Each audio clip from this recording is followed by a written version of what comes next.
안녕하세요 여러분, 수다몽입니다. 자, 오늘은 중국 당나라 시기 여인들에 대한 이야기 하려고 합니다. 사실 이야기의 중심 인물은 양귀비이긴 한데요. 당나라 건국 이야기, 또 야망을 숨기지 못한 다른 여인들도 이야기를 함께 진행할 예정이어서 좀 긴 이야기가 될 것 같습니다. 자, 그럼 오늘 이야기 시작해 보도록 하겠습니다. 당나라는 수나라를 이은 통일왕조로 618년 수의 당국공이자 군벌인 관롱 집단의 이연이 장안을 수도로 삼아 건국한 나라이지요. 수다몽에서 이미 수나라 이야기를 다룬 적이 있는데요.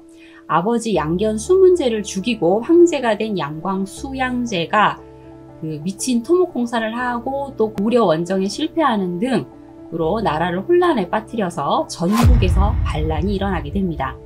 그중 이 양광의 이종사촌 형인 이연도 있었는데요. 결국 당나라를 세우고 황제가 된 당고조 이연, 그에게는 원래 4명의 아들이 있었어요. 그런데 한 명이 일찍 요절을 하고 이건성, 이세민, 이원길 이렇게 3명이 남아 있었습니다. 그 중에서도 그 익숙한 이름 이세민이 가장 뛰어난 아들이었지요. 하지만 황제가 된 것은 장자인 이건성이었어요. 이건성은 아무래도 지나치게 뛰어난 동생인 이세민이 자신에게 위협이 된다는 생각을 해서 이세민을 독살하려고 했지만 실패하게 됩니다. 그래서 그를 권력에서 떨어뜨려야겠다라는 생각으로 이 당고조의 후궁 윤덕비 등을 매수해서 그에 대한 험담을 하도록 했는데요. 이 후궁들은 당고조에게 이세민이 말하기를 나는 1000명을 가졌으니 바야흐로 천하의 주인이 될 것인데 어찌 하찮게 죽겠는가 라는 말을 했습니다 하면서 이세민을 모함했고, 이렇게 황제와 이세민 사이를 이간질시킵니다. 당고조 이연은 계속 그런 얘기를 듣다 보니 이 아들에 대한 실망감을 가지게 돼서 둘째는 사람이 변했다, 이제 예전의 그 아이가 아니다 라는 식의 말을 자주 하기도 했습니다.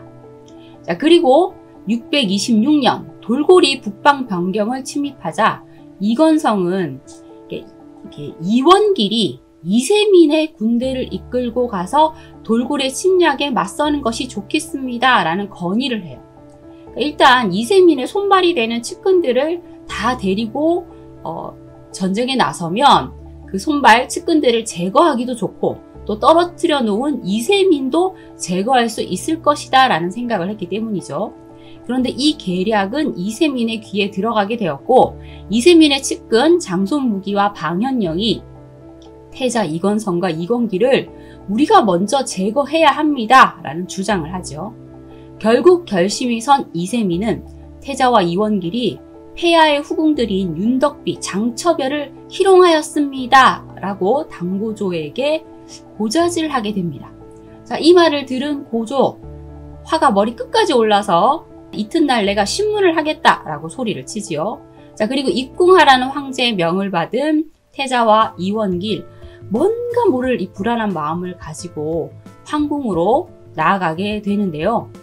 이 궁으로 들어가려면 반드시 통과를 해야 하는 현무문이 있었습니다. 그런데 이 현무문은 태자의 부하 장수인 상하가 지키고 있었기 때문에 별일이 없을 것이다 라고 생각하고 현무문으로 다가가게 되죠. 626년 6월 4일 태자와 이원길이 현무문에 들어섰는데 뭔가 주위의 분위기가 이상하고 또 부하 장수 상하는 보이지 않는 겁니다. 자, 이들이 굳게 믿고 있었던 상하는 안타깝게도 이미 이세민에게 매수되어 있었던 상태였죠. 자, 이세민을 발견한 이원길이 이세민에게 급히 활을 쐈지만 이는 빗나갔고, 이세민이 다시 활을 쏴서 태자 이건성을 맞추고 이건성은 말에서 떨어져 즉사하게 됩니다. 이후 도망가는 이원길 역시 이들에 의해서 죽음을 맞게 되었고, 그들의 아들 10명을 또 참수하게 되죠. 자, 이를 현무문의 정변, 그러니까 현무문의 변이라고 하는데요. 우리나라 역사 어느 한 부분과 굉장히 흡사한 사건이죠. 자, 그래서 당나라판 왕자의 난이라고 부르기도 합니다. 자, 두 아들의 죽음을 알게 된 고조 이연. 모든 것을 포기하고 이세민을 황태자로 세우면서 대권을 이양하겠다는 선언을 하게 됩니다. 이세민은 이 현무문의 변이 일어난 지 3일 만에 태자로 책봉되고, 또 같은 해 8월 이 당고조가 이세민에게 황위를 물려주고 태상왕으로 물러나게 됩니다. 이세민이 바로 그 유명한 당나라의 제2대 황제 태종이 되는 것이죠.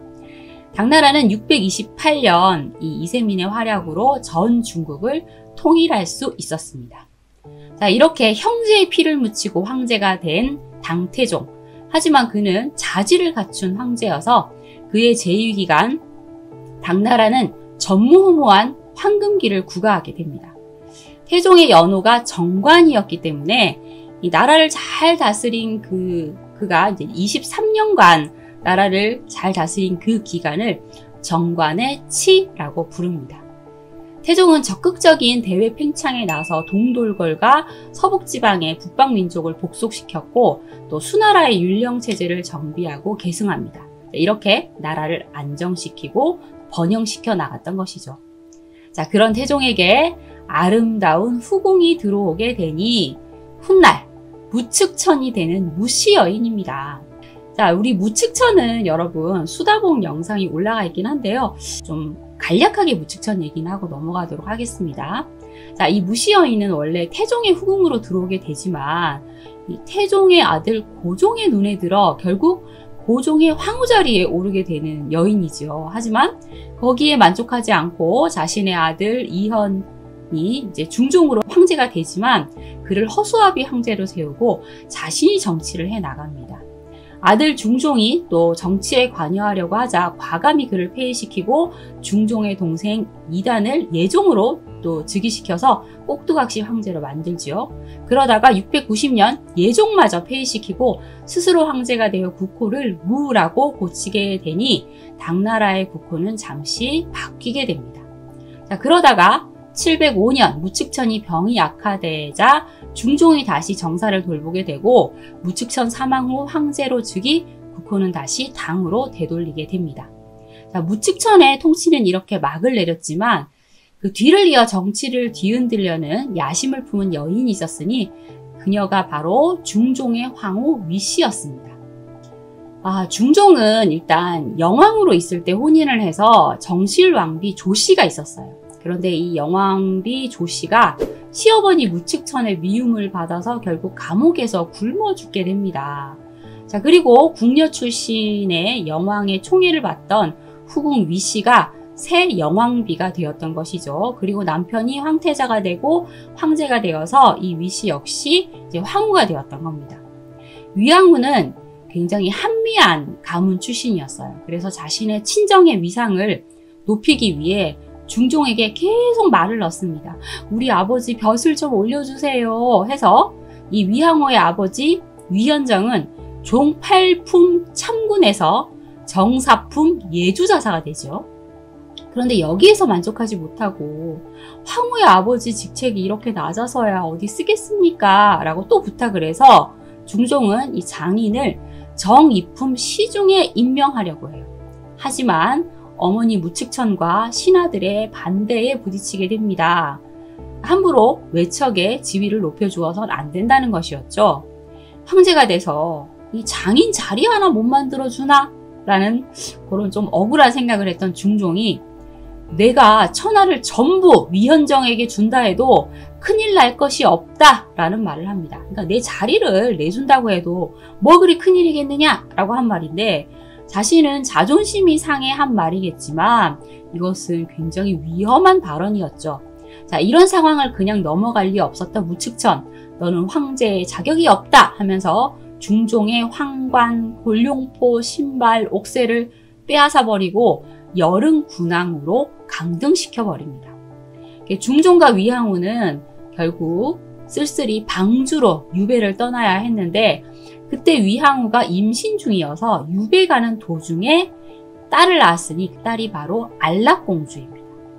유배 중이어서 귀한 황제, 한때 황제를 지낸 이에 공주가 태어난 것인데 비단 싸개가 없었어요. 그래서 급히 낡은 천을 구해서 감싸면서 아이를 안았으니 위양후는 피눈물을 흘렸으리라 라는 그런 짐작이 됩니다. 안락공주의 이름이 과아이거든요. 그러니까 감쌀 과에 아이아 라는 이름을 지은 것이니까 왜 이름을 지었는지 짐작이 가시죠.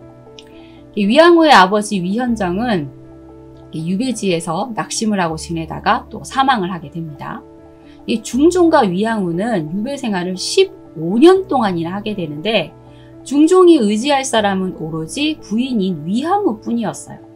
중종이 어머니에게 떨려난 힘없는 자신의 신세를 한탄하면서 매일 술을 마시고 또 무측천이 사실을 보내면 설마 또 나 죽이러 보낸 거 아니냐 하면서 그럴 바에 내가 스스로 죽으리 하면서 자살을 기도하긴 했는데 그때 위양후가 좋은 것과 나쁜 것은 수시로 변합니다. 지금 폐하를 죽이려 하는 것도 아닌데 스스로 죽으려 하시면 어떡합니까 하면서 그를 달래서 중종이 칼을 내려놓았다고 합니다. 그러니 중종은 더더욱 위양후에게 의존을 하게 되었고 그 어느 때건 내가 황위에 오르면 그대가 원하는 건 내가 다 들어주리라 라는 말을 합니다. 자, 그리고 중종의 뒤를 이어서 그의 동생이 황제 예종이 되었다고 했죠.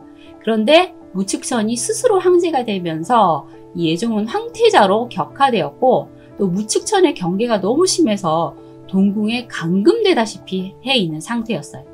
또 그런 와중 무측천의 조카 무승사, 무삼사가 이 황태자 자리를 놓고도 권력 싸움을 하게 됩니다.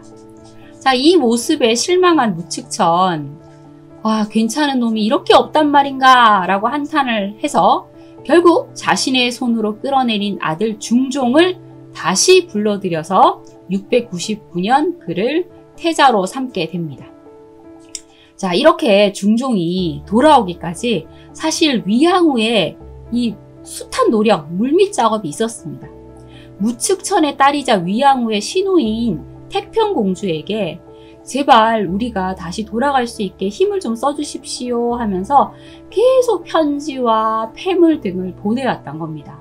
자, 그래서 태평공주가 당시 최고 재상이었던 적인걸과 함께 무측천에게 그렇게 오랫동안 유배 생활을 했으니 이제 풀어주시는 게 어떻겠습니까? 그래도 중종만한 사람이 없지 않습니까? 라고 주청을 올려서 이 무측천이 허락을 했던 것이죠. 자, 이렇게 다시 돌아오게 된 위양후는 야금야금 천천히 자신의 세력을 넓혀 나갔고 또 무측천에게는 입안에 혀처럼 굴면서 제발 중종을 좀 너그러이 봐주십시오 라는 말을 하기도 합니다. 자, 그리고 또 자신의 딸들은 무측천의 조카들인 그러니까 무승사, 무삼사의 아들들에게 시집을 보내기까지 합니다. 이 무삼사의 아들 무승훈과 이 혼인을 한 딸이 바로 안락공주인데요. 안락공주는 유배지에 가는 도중에 낳았던 바로 그 딸로 굉장히 좀 총명하고 외모가 또 굉장히 뛰어나서 미모 뿜뿜해서 장안 제1의 미인이다 라는 찬사를 받기도 했다고 합니다. 안락공주는 중종이 이제 유배지에 가는 도중 태어나게 됐으니 거기에 대한 굉장히 안쓰러움이 또 있었고 또 힘든 유배지에서 생활을 잘 견디게 해준 귀한 아기다 라고 해서 중종 부부의 각별한 사랑을 받았다고 합니다. 그런데 너무 지나친 사랑을 받아서인지 좀 이기적이고 탐욕스러운 그런 성격을 가지고 있었다고 하네요. 자, 무측천이 병이 들자 705년 대신들이 쿠데타를 일으켜서 그녀를 퇴위시키고 중종이 다시 황제의 자리에 오르게 됩니다. 그리고 얼마 후 무측천은 사망을 하게 되죠. 자, 우여곡절 끝에 다시 황후의 자리에 오르게 된 위양후. 이미 세상을 떠난 아버지 위현정을 상락왕으로 봉해서 한미한 이 친정의 위세를 높이면서 자신의 한을 풀게 됩니다. 사실 무측천도 권력을 가진 후에 자신의 친정을 높이는 일에 굉장히 몰두했었는데 이런 부분은 굉장히 시어머니를 좀 따라하는 부분이 아닌가라는 생각이 드네요. 사실 이 위양후의 마음속에 나는 굉장히 똑똑한 여인이기 때문에 황후의 자리에 만족할 수가 없어. 아니 내 시어머니 무측천도 황제가 됐는데 나라고 못 될 게 무엇이냐라는 그런 야망을 가지고 있는 야망녀였습니다. 그래서 중종이 국사를 처리할 때마다 함께 들어가서 발을 치고 앉아서 일일이 국사를 간섭을 하게 됐는데 중종도 이를 전혀 거리껴 하지 않고 항상 위왕후와 함께 조정에 들었다고 합니다.